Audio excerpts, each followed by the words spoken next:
율법 교사였고 율법 교사였으니 아마 서기관이었을 거라 추정이 되며 그는 예수님께 궁금함이 있던 사람입니다.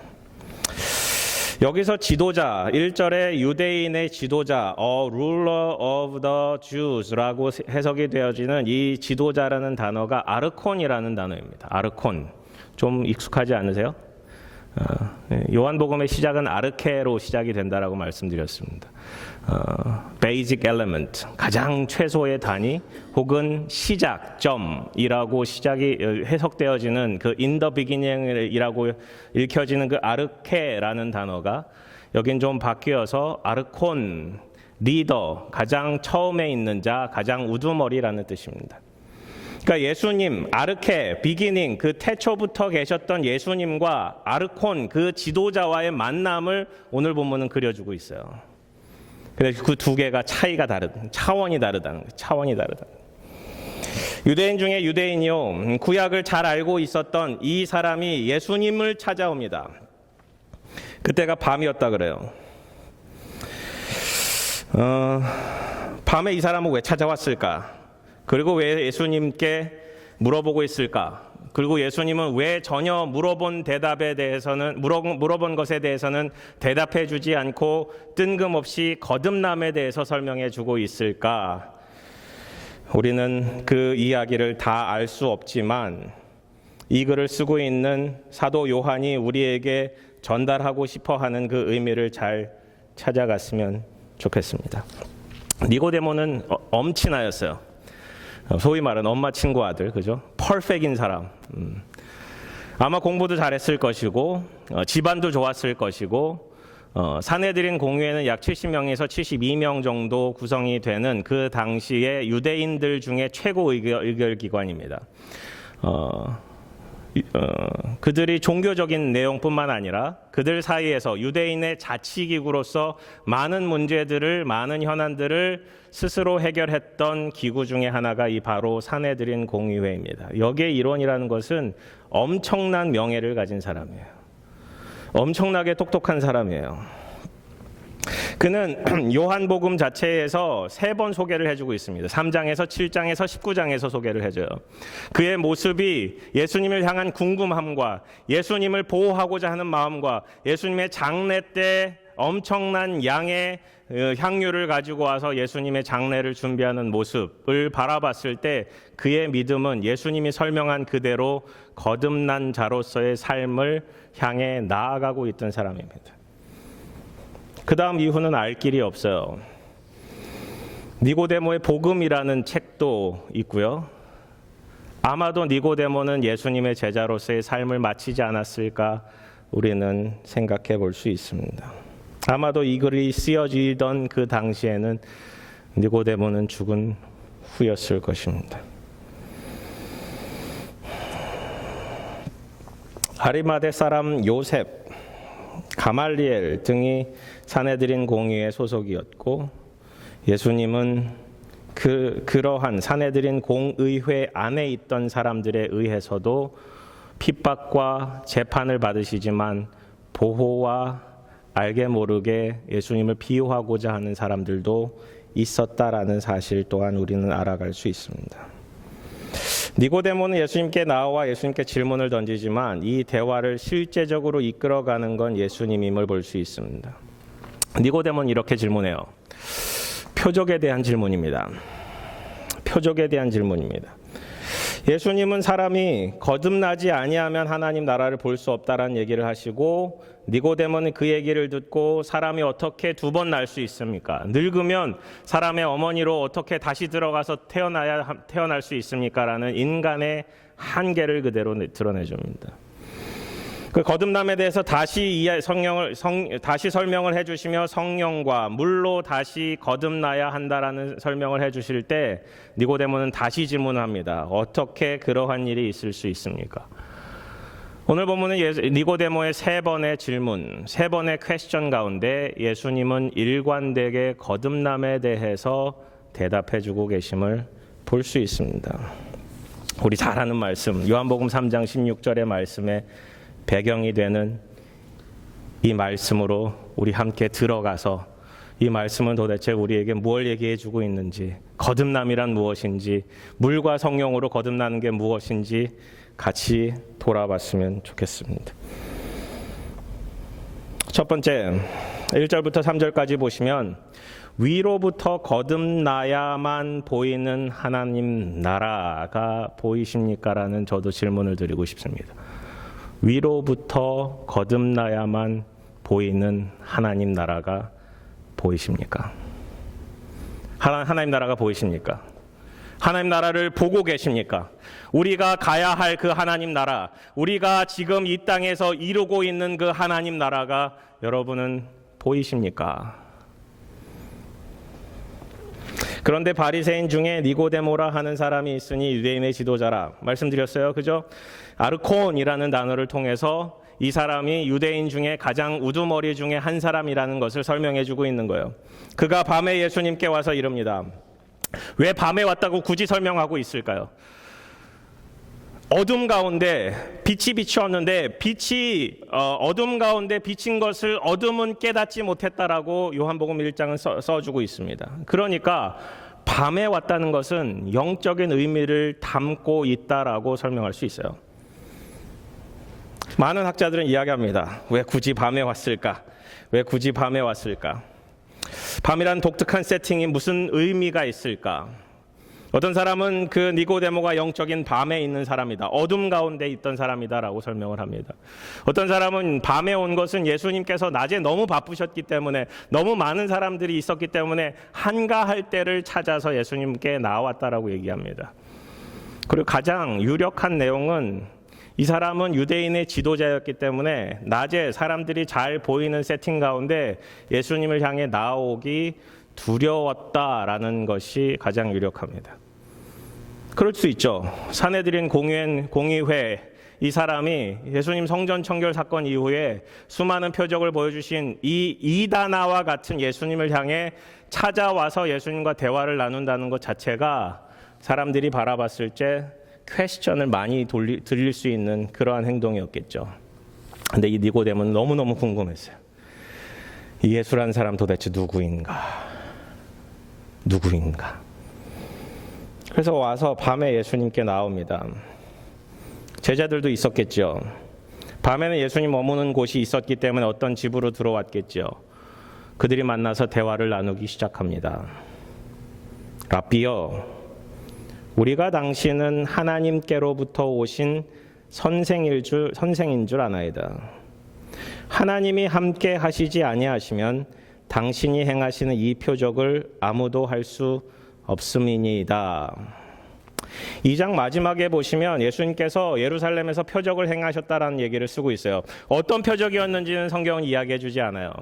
근데 표적을 행하셨고 수많은 사람들이 예수님을 믿었지만 예수님은 자기 몸을 그들의 믿음에게 의탁하지 않으셨고 예수님은 마음에 어떠한 것들을 품고 있는지 다 아시는 분이었다라고 성경은 설명해 주고 있습니다. 즉 이거를 같이 바라봤을 때 표적을 바라보고 당신이 하나님으로부터 온 사람임을 저는 알겠습니다라고 찾아오는 이 니고데모의 마음 깊은 그곳에 갖고 있던 질문, 그 질문을 예수님은 건드려 보는 거예요. 하나님께서 오신 사람이 아니면 이 표적을 행하실 수 없습니다 라는 그 질문 가운데, 그 선언 가운데 예수님은 그의 마음 깊숙이 갖고 있던 그 질문들, 도대체 나는 구원을 받을 수 있습니까? 율법을 지킴으로, 수많은 율법을 지킴으로 우리는 모세의 율법에 매여 있어서 하나님의 자녀로, 하나님의 백성으로 인정은 된 채 살아가고 있지만 도대체 구원의 확신이라는 건 저희에게 주어져 있습니까? 하나님 나라 저희가 볼 수 있을까요?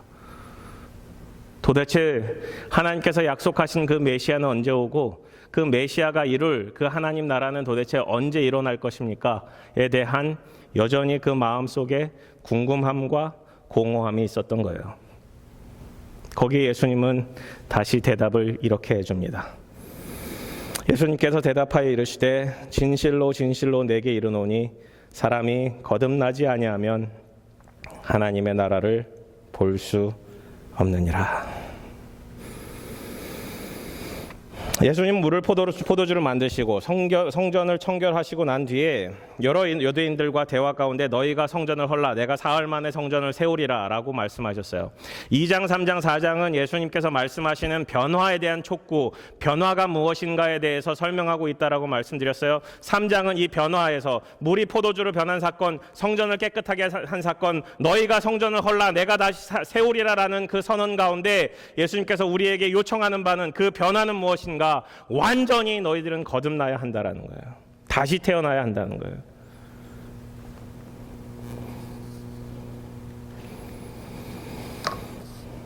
하나님께로부터 오신 선생이라는 말씀을 통해 예수님을 하나님과 연결시키고 거룩하고 신비하고 능력이 있고 위대한 말씀과 메시지를 가진 하나님의 사람이라는 사실은 알고 있는데 그 예수님을 아직 메시아로 인식하지 못하는 이 니고데모에게 거듭나야 한다.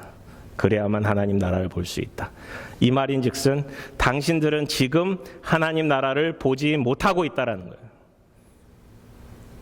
하나님 나라를 보지 못하는 당신들이요, 하나님 나라를 보기 위해서는 거듭나야 한다라는 거예요. born again 해야 된다라는 거예요. 사실은 뜬구름 잡는 이야기예요.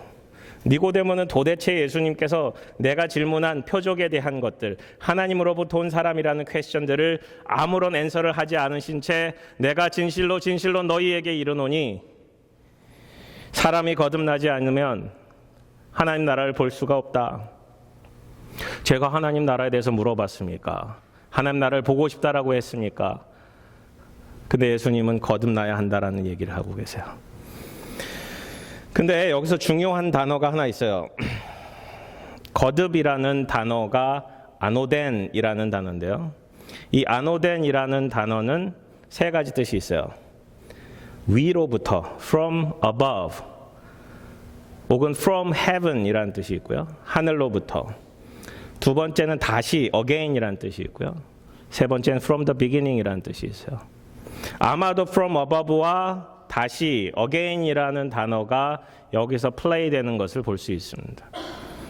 뒤에 보면은 하늘로부터 오신 선생이라는 사실을 통해서 예수님께서 하나님으로부터 오셨다라는 사실, 그리고 예수님 스스로도 하나님으로부터 오셨다라는 사실을 이야기해 주시며 from above에 대한 설명을 하고 계세요. 실제적으로는 예수님께서 이렇게 말씀하셨을까, 아니면 요한이 이렇게 썼을까, 우리는 알 길이 없지만 여기서는 두 가지 의미를 다 가지고 있다라고 볼 수 있습니다. 하늘로부터 태어나는 자, 혹은 다시 태어나는 자, 즉 born again Christian, 혹은 born from the above, 하나님으로부터 태어나는 사람만이 하나님 나라를 볼 수 있다라는 거예요. 즉 정결에 쓰이던 물이 예수님의 말씀을 통해서, 예수님의 능력을 통해서 포도주로, 가장 극상품의 포도주로 바뀐 것처럼 우리의 삶 속에 다시 태어나는 역사가 우리 스스로 있는 것이 아니라, 우리가 믿는 것이 아니라 하나님의 은혜로만 이루어진다라는 사실을 예수님은 말씀하고 있는 거예요. 너희들 열심히 율법 지키고 있지, 그 율법을 지킴으로 구원을 받을 수 있는 게 아니란다라는 사실을 이야기해주고 있습니다. 그런데 우리는, 크리스찬들은 거듭나야만 하는 이 사실을 자꾸 우리 스스로 종교화하고 있다는 사실을 기억해야 합니다. 표적을 구하는, 또 다른 표적을 구하고 있는, 혹은 그 표적에 대한 의미가 무엇인지를 이야기하고자 하는 니고데모에게 표적에 대한 말씀은 단 한마디도 하지 않으시고 거듭나야 함을, 위로부터 나야 함을 이야기해주고 있는 거예요.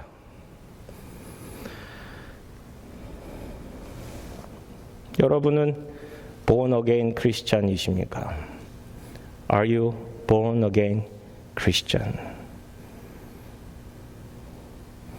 여러분 어떻게 대답하시겠어요? 네, 저는 거듭난 그리스도인입니다. 혹은 잘 모르겠는데요. 혹은 아니요, 저는 거듭나지 못한 것 같습니다. 이 세 가지 중에 하나겠죠.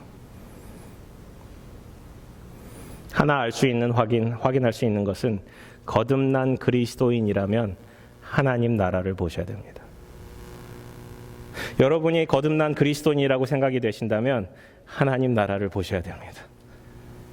하나님 나라를 본다는 건 뭐예요? 하나님 나라가, 하나님의 통치가 우리 가운데, 또 우리가 가야 할 그 영원한 하나님 나라 가운데 이루어지는 것들을 기대하고 있는가, 바라보고 있는가에 대한 문제입니다. 이 땅에서의 삶을 바라보는 것이 아니라, 이 땅에서 그저 내가 살고 있는 그 테두리만 바라보는 것이 아니라 하나님의 통치를 우리는 기대하고 바라보고 또 그 일을 위해서, 하나님 나라를 위해서 살아가고 있는가에 대한 질문이겠죠. 니고데모로 대표되어지는 이스라엘 백성들은 안오된 위로 혹은 거듭 태어나야 함을 설명하고 있는 이 예수님의 말씀을 잘 이해하지 못했습니다. 그들은 원래가 하나님의 백성이라고 생각했고 그들의 나라가 하나님 나라라고 생각했으며 메시아가 와서 회복될 다윗의 그 영광들을 다시 한번 바라보기를 원했어요. 수많은 물자들이 이스라엘로 흘러들어와 은을 돈으로 여기지 않는 그저 흔한 돌덩어리와 같은 그 영광, 그 물질적 부와 전쟁을 통한 수많은 승리들을 그들은 다시 꿈꾸기 시작했기 때문입니다. 그래서 예수님께서는 위로부터의 거듭남을 이야기하고 계십니다. 위로부터의 거듭남. 우리 스스로의 거듭남이 아니라 내가 하나님의 말씀을 테이크하고 그거를 믿는다고 고백하고 나는 거듭났다라고 얘기하는 것이 아니라 하나님께서 보여주시는 그것을 꿈꾸며 살아가고 있는 그 삶이 거듭난 자의 삶임을 예수님은 얘기하고 계세요.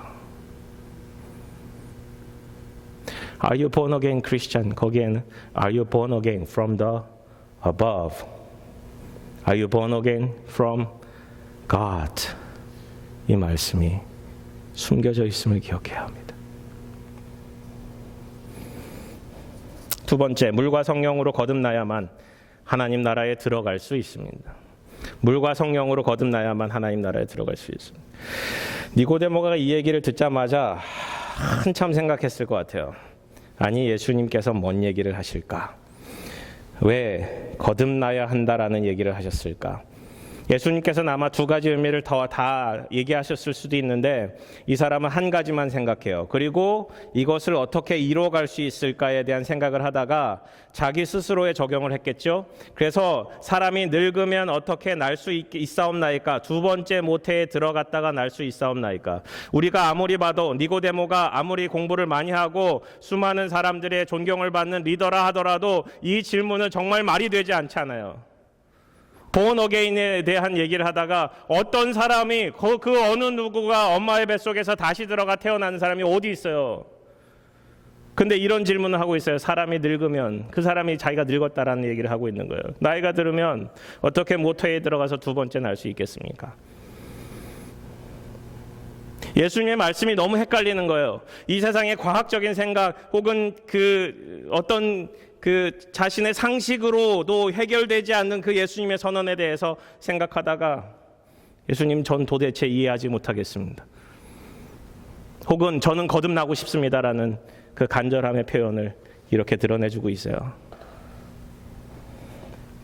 사람이 물과 성령으로 나지 아니하면 하나님의 나라에 들어갈 수 없느니라. 예수님 설명을 더해 주십니다. 육으로 난 것은 육이니 육으로 난 것은 육이요 영으로 난 것이 영이니 내가 내게 거듭나야 하겠다 하는 말을, 위로부터 나야 하겠다 하는 말을 놀랍게 여기지 말라. 바람이 임으로 불되 내가 그 소리는 들어도 어디로 와서 어디로 가는지 알지 못하느니 성령으로 난 사람도 다 그러하니라. 니고데모는 철저하게 육신에 속한 이 세상의 생각을 가진 사람임을 증명합니다. 예수님도 그렇게 선언해 줍니다. 육으로 난 것은 육이기 때문에 너는 도대체 이해할 수가 없겠다라고 설명하고 계십니다. 영으로 난 사람만이 이 말씀을 이해할 수 있다. 예수님의 설명이 더해집니다. 내게 거듭나야 하겠다는 말을 놀랍게 여기지 말라. 결국 거듭남에 대한 것은 영적인 일이고 그것은 마치 성령님께서만 하실 수 있는 일이며 하나님 나라에 결국 들어가 구원을 얻게 되는 그것은 우리가 하는 일이 아니라 성령님께서 하시는 일이기에 우리는 다 이해할 수 없다라는 이야기입니다. 물과 성령으로 난 사람, 하늘로부터 거듭난 사람, 성령으로 난 사람 모두 구원의 확증이자 구원의 선행 조건이 되는데 여기서 예수님은 누구인지라는 말을 꼭 하시고 계심을 기억해야 합니다. 누구든지 거듭나면, 누구든지 물과 성령으로 거듭나면 하나님 나라를 볼 수도 하나님 나라에 들어갈 수 있다라는 사실을 설명해 줍니다. 여기서 질문이 있게 되죠. 그럼 도대체 물과 성령은 무슨 뜻입니까?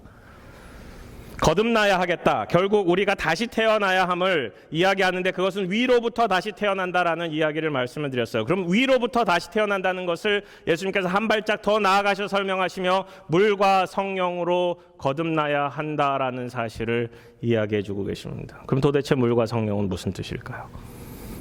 물로 거듭남, 성령으로 거듭남. 한 가지 분명한 것은 우리가 할 수 있는 일이 아니라는 사실입니다.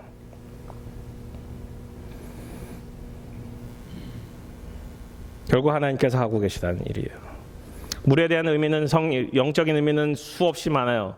하나님의 말씀이 될 수도 있고요. 하지만 요한복음 자체에서 그 전에 설명하고 있는 물에 대한 설명, 그리고 요한복음 4장으로 일어나는 그 물에 대한 설명 가운데 이 말씀이 주어져 있다는 사실을 바라봐야 합니다. 예수님이 주시는 물을 마셔야 한다. 결국 예수님 자체를 설명하고 계신 거예요. 또 하나 세례 요한이 베풀었던 그 침례를 통해서 우리가 알 수 있는 것은 우리에게는 침례가 필요하다. 나중에 또 물어봐요. 예수님께서 왜 너는 이스라엘 선생으로서 이것들을 알지 못하느냐? 그럼 구약에 이미 나와 있다는 말씀이에요. 물과 성령으로 거듭나야 하겠다라는 이 말씀은 이미 구약에 나와 있는 말씀인데 왜 모르니? 그 물과 성령에 대한 설명이 나와 있는 구절을 찾아보면 에스겔에서 찾을 수 있습니다. 에스겔 36장에 보시면 맑은 물을 다 같이 읽을까요? 시작. 맑은 물을 너희에게 뿌려서 너희로 정결하게 하되 곧 너희 모든 더러운 것에서와 모든 우상 숭배에서 너희를 정결하게 할 것이며 또 새 영을 너희 속에 주고 새 마음을 너희에게 주되 너희 육신에서 굳은 마음을 제거하고 부드러운 마음을 줄 것이며 또 내 영을 너희 속에 두어 너희로 내 율례를 행하게 하리니 너희가 내 규례를 지켜 행할지라. 내가 너희 조상들에게 준 땅에서 너희가 거주하면서 내 백성이 되고 나는 너희 하나님이 되리라. 아멘. 맑은 물을 너희에게 뿌려서 너희에게 정결케 된다. 물은 곧 회개를 의미합니다. 물은 곧 깨끗하게 됨을 의미합니다. 우리가 깨끗하게 될 수 있는 유일한 길은 예수님밖에 없습니다. 예수 그리스도의 보혈만이 우리의 죄를 깨끗하게 만들 수 있습니다.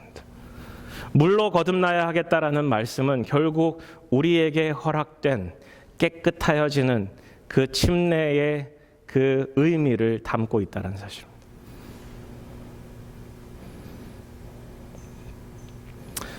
물로부터 다시 태어나는 것과 같은 그리스도와의 연합, 그리스도와 함께 회개와 중생의 침례라는 사실을 바라볼 때 우리는 죄를 정결케 하는 그 과정, 십자가의 보혈의 능력의 과정으로 우리를 이끌고 있다는 거예요.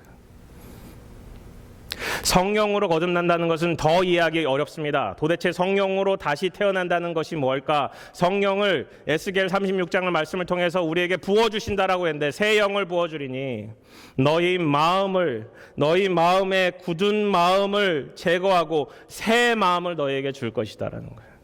그 성령으로 거듭난다는 것은 우리 마음의 transformation, 그 변화를 의미합니다. 그 변화는 내가 일으키는 것이 아니에요. 성령님께서 우리 마음과 함께 변화를 시키시는 거예요. 거듭나지 아니하면 하나님 나라에 들어갈 수 없다라고 설명하십니다. 재미있는 것은 물과 성령으로 나면 하나님 나라에 들어갈 수 있다라고 얘기하는 것이 아니고 물과 성령으로 거듭나지 아니하면 하나님 나라에 들어갈 수 없다라는 부정적인 선언을 하고 계심을 기억해 보아야 합니다. 우리가 구원에 대해서 생각해 볼 때 예수님을 믿으면 하나님 나라에 가고 예수님을 믿지 않으면 지옥에 간다라는 단순 논리로만 생각을 합니다. 그렇지 않습니다. 하나님은 공평하신 분이십니다. 우리는 모두 죄 가운데 있기 때문에 우리 죄 가운데 있는 모든 사람들이 하나님 나라에 들어갈 수 없다라는 사실이 선제 조건입니다. 우리의 스타팅 포인트는 하나님 나라 혹은 지옥이라는 이 양갈래에 있는 포인트가 아니고 우리는 여전히 죄 가운데 있었던 그 사실들을 기억하며 우리에겐 그런 옵션들이 주어지지 않았다라는 거예요. 우리는 하나님 나라에 들어갈 수 없는 존재들이. 그게 선제 조건이에요. 그게 기본이에요. 거기에 하나님의 은혜가 더해져서 우리의 마음을 새롭게 하시고 우리에게 그 죄를 회개할 수 있는 그 찬스를 허락하여 주시며 하나님 나라를 바라보게 만드시고 하나님 나라에 들어가게 만드신다는 것이 하나님의 은혜라는 사실입니다.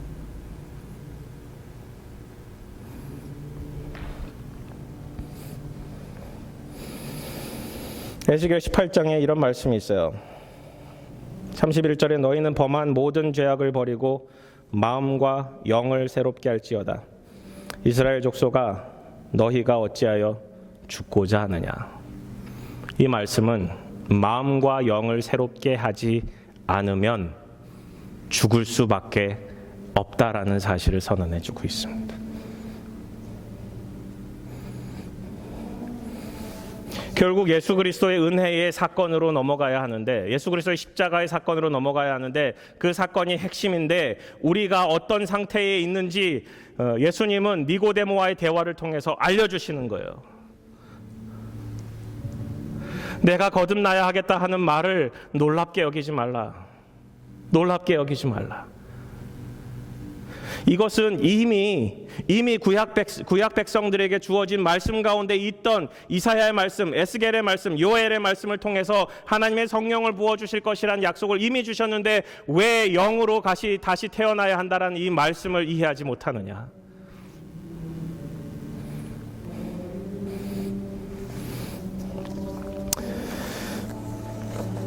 니고데모는 여전히 이해하지 못합니다. 그래서 9절에 보시면 니고데모가 대답하여 이르되 어찌 그러한 일이 있을 수 있나이까? 어찌 그러한 일이 있을 수 있나이까? 어찌 물과 성령으로 거듭난 그 사람이 될 수 있습니까? 예수께서 그에게 대답하여 이르시되 너는 이스라엘 선생으로서 이러한 것들을 알지 못하느냐? 당연히 알아야 되는 그 사실을 왜 모르냐? 진실로 내게 이르노니 우리는 아는 것을 말하고 본 것을 증언하노라. 그러나 너희가 우리의 증언을 받지 아니하는도다. 내가 땅의 일을 말하여도 너희가 믿지 아니하거든 하물며 하늘의 일을 말하면 어떻게 믿겠느냐. 예수님께서 비로소 차원이 다른 이야기였음을 설명하고 계세요. 전혀 이해할 수 있는 근거가 없는 그 차원이 높은 이야기를 이 땅의 일로 설명하고 계심을 그걸 다시 한번 말씀하고 계시며 13절부터는 하늘에서 내려온 자 곧 인자 외에는 하늘에 올라간 자가 없다. 그 위로부터 다시 태어난 우리들이어야 예수님 그분을 바라봐야 이것이 가능하다라는 사실을 비로소 설명해 주십니다. 이스라엘 백성이 잘 알고 있던 모세 오경에 쓰여 있던 중요 사건 중에 하나, 모세가 광야에서 뱀을 든 것 같이 인자도 들려야 하리니 이는 그를 믿는 자마다 영생을 얻게 하려 하심이니라. 니고데모만큼 똑똑한 사람도 드물었을 터인데 니고데모는 이해하지 못합니다. 이거는 십자가를 바라봐야만 이해가 되는 사건이기 때문입니다. 그래서 세 번째 묻습니다. 어떻게 그러한 일이 있을 수 있습니까? 구약의 여러 선지자를 통해서 이미 말씀하신 그대로 왜 예수님께서 하시는 일들인데 왜 이해를 못하느냐? 내가 그토록 설명을 하였는데 그토록 가르쳐 주었는데 왜 너희들은 받지 않으려고 하느냐? 하늘에서 내려온 인자 외에 하늘로 올라간 자가 없는 것처럼 하늘에서 온 자가 마치 모세가 놋뱀을 든 것처럼 인자도 들려야 할 것을 너희들이 바라봐야 한다라는 사실을 얘기하고 계세요. 모세가 광야에서 뱀을 든 것 같이 인자도 들려야 하리니 라는 말씀은 민수기 21장 말씀을 빌려와서 이거를 통해서 설명하고 계신 거예요. 요한복음은 모세오경과 굉장히 타이되어 있습니다. 그 당시에 이스라엘 백성들이 하나님께서 주시는 만나와 물과 메추라기를 먹으며 살아가는데 컴플레인이 시작이 돼요. 도대체 어제도 오늘도 반찬이 똑같은 거야. 밥이 똑같은 거야. 구워도 먹고 삶아도 먹고 그냥도 먹어보고 이 달고 마시는 거지만 계속 먹으면 물리잖아요. 저희 아이들을 바라보더라도 어제 먹은 반찬 오늘 나오면 안 먹어요. 이스라엘 백성이 물렸어요. 하나님께 컴플레인하기 시작합니다. 그게 은혜인 걸 모르고 그게 하나님께서 베풀어 주시는 광야에서 불기둥과 구름기둥으로 그들이 가야 할 길을 하나 둘씩 인도하고 계심을 인지하지 못한 채 그들은 불평불만이 가득하기 시작합니다. 예수님께서 그걸 심판하세요. 그래서 불뱀을 허락하세요. 물려 죽는 거예요. 놋뱀을 달아서 세워서 그것을 놋뱀을 바라본 즉 백성들은 살게 되어 있는 하나님의 은혜를 베풀어 주십니다. 모세의 중보 때문이었습니다. 그거를 빌려와서 예수님께서 말씀하신 거예요. 모세가 놋뱀을 둔 것처럼 그것을 바라본 즉 산 것처럼 인자도 들려야 하리니 그것을 바라본 즉 살 것이다. 인자도 들려야 하리니 십자가 상으로 들려야 하리니 결국은 우리가 바라봐야 할 것은 십자가에 달리신 예수 그리스도이심을 비로소 설명해 줍니다. 요한복음 그래서 어려워요. 예수님께서 이거를 차근차근 사실 그대로 설명해 주시는 게 아니고 사실 유대인의 지도자, 가장 높은 지도자 중에 한 사람과의 대화를 설명해 주면서 거듭나야 한다. 위로부터 나야 한다. 물과 성령으로 거듭나야 한다. 그리고 나서 비로소 인자도 들려야 하리니 십자가를 바라봐야 거듭남이 가능하고 십자가를 바라봐야 하나님 나라를 바라볼 수 있고 하나님 나라에 들어갈 수 있고 십자가를 바라봐야 너희들이 영생을 얻을 수 있다는 사실을 비로소 설명하고 계세요. 예수님만이 죄로 인해 단절된 하나님과 예수님과의 관계를 회복하고 연결하여 하나님 나라를 바라볼 수 있고 하나님 나라에 들어갈 수 있고 영원한 생명을 얻을 수 있다는 그 사실을 예수님께서는 설명하고 계신 거예요. 그리고 나서 요한복음 3장 16절 하나님이 세상을 이처럼 사랑하사 독생자를 우리에게 주셨으니 이는 저를 믿는 자마다 멸망치 않고 영생을 얻게 하려 하심이라. 이 말씀이 나오게 됩니다. 16절부터 나오는 말씀은 이 말씀이 니고데모를 향해서 하신 말씀인지 우리 전체를 향한 말씀인지 제자들을 향한 말씀인지 명확하지 않습니다. 더 이상 스토리가 진행이 되지 않습니다. 하지만 예수님께서는 이 선언을 하셨다라는 거예요. 하나님께서 우리를 구원해 주시는 이 근거는 사랑에 달려 있다. 하나님이 세상을 이처럼 사랑하사 결국 하나님께서는 우리를 사랑하셨기에 이 모든 일들을 베풀고 계심을 우리가 하는 일이 아니라 하나님께서 하시고 계신 일임을 비로소 설명해 주고 있습니다.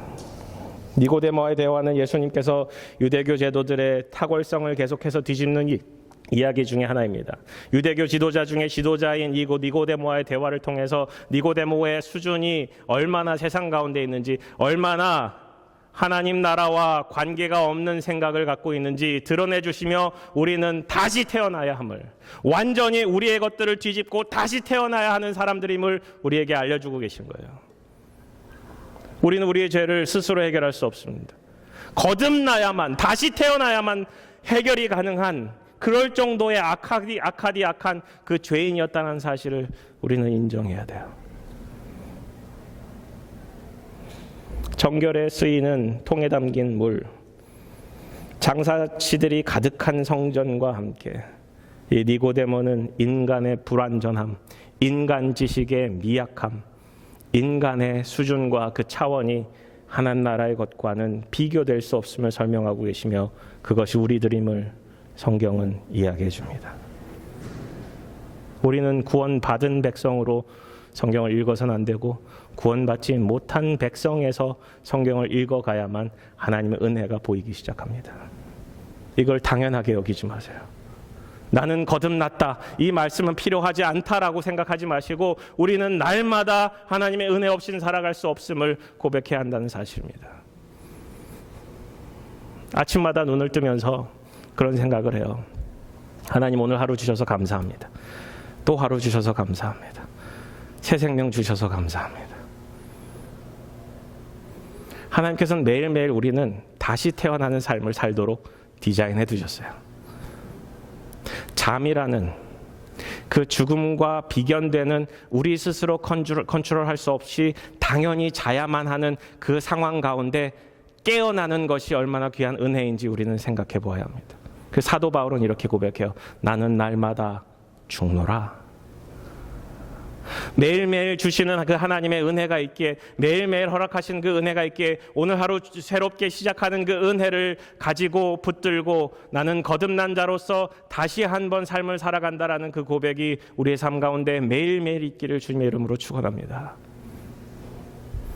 위로부터의 거듭남, 물과 성령으로의 거듭남, 그리고 노뱀이 들린 것처럼 예수님도 들려지신 그 십자가에 달려 우리 죄를 담당하신 예수 그리스도를 믿는 믿음으로 살아가는 그 거듭남이 우리에게 반드시 필요하다고요.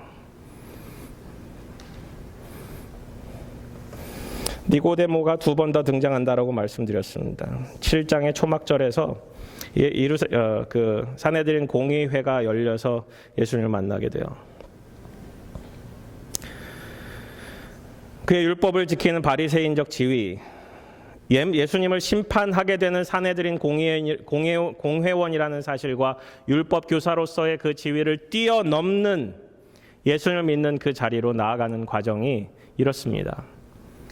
예수님을 심판하고자 하는 산헤드린 공의회, 너희들이 그의 티칭, 그의 행위를 가지고 판단해야지 미리 판단하지 말라라는 것을 통해서 예수님을 보호해 줍니다. 쉴드를 쳐줘요.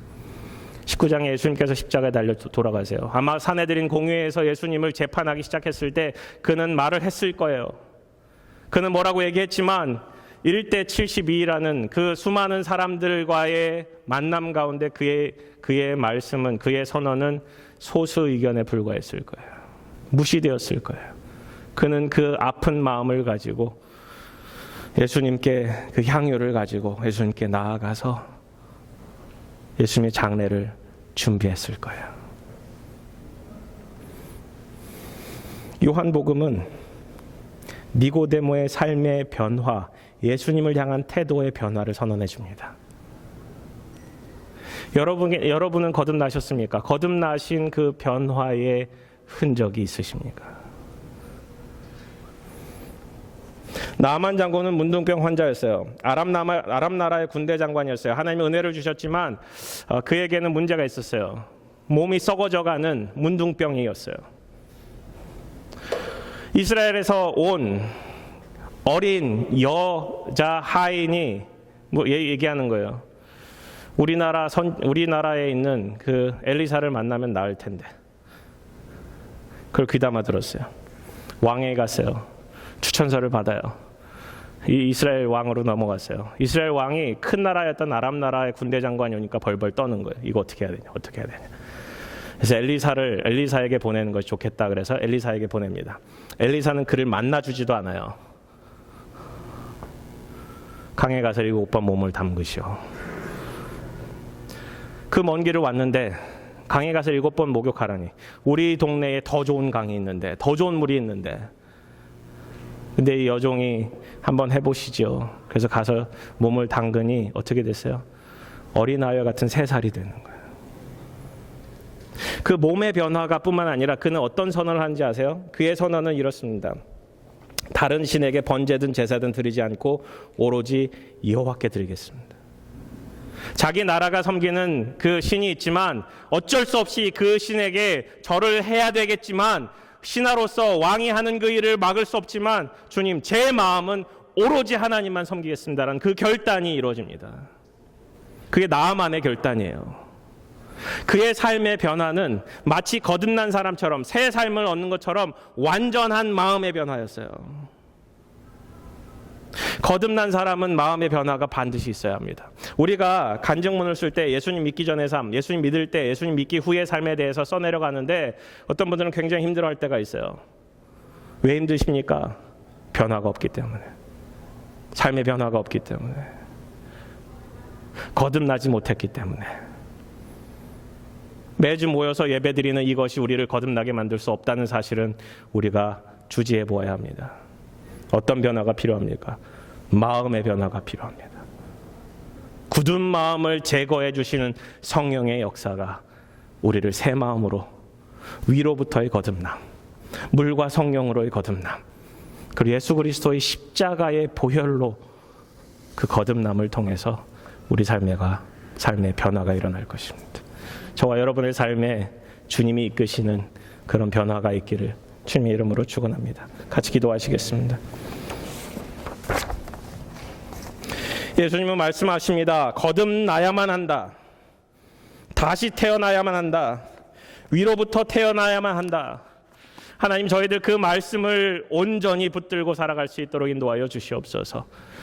우리 세상적인 차원이 아닌 하나님 나라의 레벨로 말씀하시는 그 메시지를 저희들 마음속 깊이 간직할 수 있도록 인도하여 주시고, 물과 성령으로의 변화를 통해서 예수 그리스도의 보혈로 성령의 역사로 우리 마음을 새롭게 하여 주시고, 우리에게 새 영을 부어주셔서 하나님께서 우리의 굳은 마음을 제거하여 주시고 매일매일 새로운 삶을 주시는 것처럼 새 마음, 새 능력, 새 영을 부어주셔서 하나님 나라를 바라보고 하나님 나라에 들어가는 것을 꿈꾸며 살아갈 수 있도록 인도하여 주시옵소서. 감사하며 이 모든 말씀 예수님 이름으로 기도드렸습니다.